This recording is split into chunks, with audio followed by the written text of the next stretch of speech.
Hello, everyone. Welcome to this year's Education Week one-on-one interview with an educator. For this interview, we have an English instructor, a curriculum specialist, course developer and facilitator, a teacher trainer, a sole proprietor, currently the manager of Academic Program School of English and Liberal Studies at Seneca College, Toronto, Canada. Joining us today is an all time educator with 3 decades of experience in teaching and no other person than Dr. Darryl Bautista. Thank you for joining us. Oh, thank you. Good morning, Victoria. Good morning, everyone. What a great introduction. All right. Okay. Please, can you tell us a little about yourself?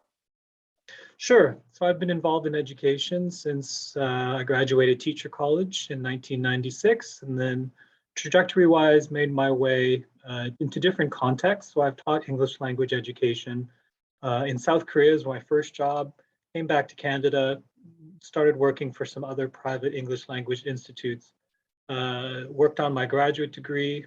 At that time, started diving into the ideas of curriculum theory and development, and making connections to diversity education.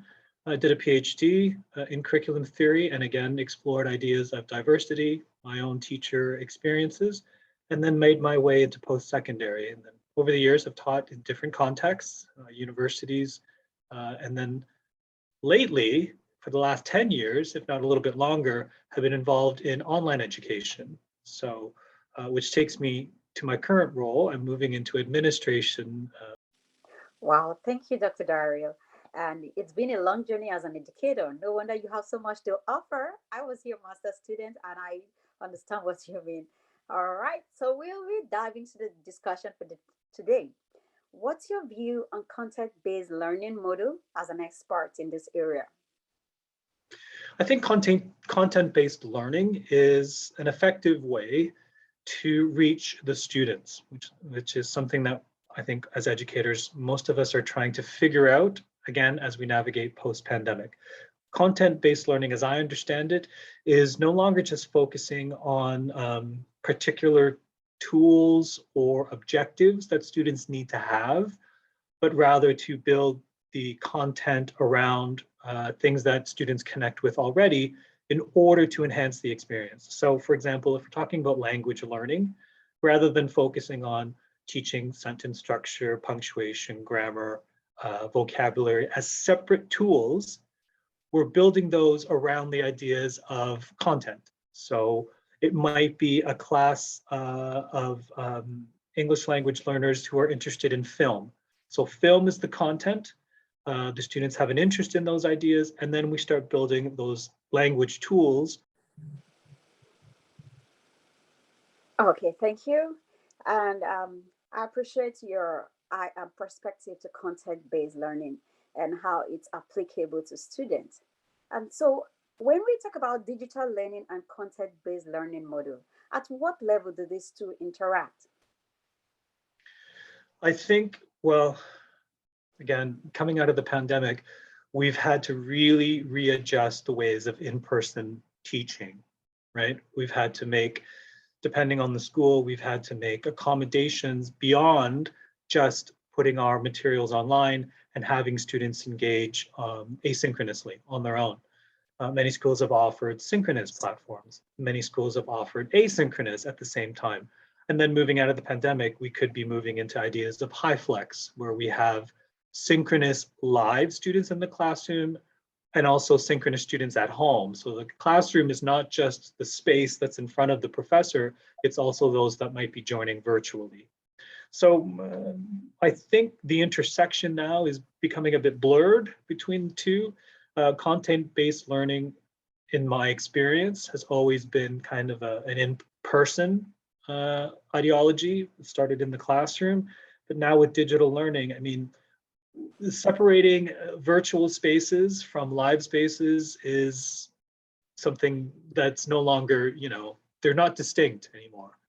So I don't think, I think the overlap is apparent to many professors or educators as we're moving forward. You have to be flexible with the way you deliver your contents. Of experience teaching at the secondary level. So in terms of application at the tertiary and secondary level of education, how well does digital learning and context-based learning model? How well do they go? I think, well, we have to go back to the educator, right? First and foremost, in terms of digital learning, is the comfort level with the educator. So if the educator is familiar with tools, comfortable using those tools, then the delivery of content should be relatively easy or relatively, comfortable. Without that, I mean, you're going to have somebody who's struggling with the platform. So when it comes to enhancing or the two being distinct, I don't think so. I think many folks now understand that with digital learning, you have to be on top of the ideas of the content, the way that the ideas are being delivered, your practice. I'm really thinking hard about it because, for me as an educator who's been in online education since about 2009, it's relatively easy. But if you're a new if you're a new educator and you've been teaching a certain way, live and in person, you have your content figured out, you have your lessons plans figured out, and then you have to transfer that ideology into a digital format. It's difficult. It was difficult. For example, I have to flash back 10 something odd years. But I mean, we have to meet students where they are. And right now, I will say, I just worked on a digital project for secondary level students, and they're being immersed in a lot of tools and technology in order to finish here in Ontario, their high school degrees, right? When they get to the post-secondary level, there's a certain expectation from them. They want to go into those arenas and have that technology, right? Gone are the days where if they go to university and a professor says, well, here's a textbook, I want you to read this, I want you to hand in this. Those days are gone. We have to meet the students where they are. And then same thing with the workforce, right? We've seen a major change in the workforce too. Virtual, working from home is as integral to the work environment as being in person. And many companies and organizations have coped. So by saying meeting students where they are, it's not only just where they are right now in high school, what their expectations are at the post-secondary level, and then leading them to their future workforces, right? They are aware of technology. And so we have to bring it to them. We have to make sure that our content and the way that we deliver the content is where they are in terms of learning. And you, while giving us answer to that last question, you talked about even the challenges that could be encountered, which leads us to the next questions. So those challenges that could be encountered when bringing the two together, how can they be improved upon to ensure that the students are benefiting adequately and maximally from the content, from the course, and from the teacher's curriculum? Yeah, I think one of the main issues with content-based learning or digital learning is that what is the knowledge being given to students? Sure, we can concept check, we can test, we can ask them to write essays, but we also have to make it practical. So how are we creating experiences for them, for example, that would lead them into the workforce? Like, are the ideas that we're presenting to them going to help them when they get the job? Well, I'm just thinking here at the college level, students come into a course and they want to leave that course with tools and strategies that will help them in their future experiences. So if providing content is one thing. Now, content-based learning, as mentioned, is experiential. So we're drawing upon the outside world, we're giving them context, but we need to go farther than that. So practicum, for example, a lot of programs have a practicum component. We have to merge those two. So if there's a challenge, that might be a challenge, right? That's up to the educator, again, to figure out, well, how do I make parts of my course practical? Right, it's experiential. Right, I'm meeting them where they're interested, like they're interested in film or they're interested in whatever food, and they're developing those tools along this way. I'm thinking of English language learning, but now I have to make it practical, right? And if what's the connection that I have to make to the outside the outside world because they have to leave the classroom eventually and enter the workforce. And the other thing I think a lot of people struggle with is the idea of virtual as not personal. So, and again, I'll say that. So virtual is not personal. And I think that that's kind of changing, right? Because if we're meeting students where they are, right now, students are involved. I mean, they're on social media.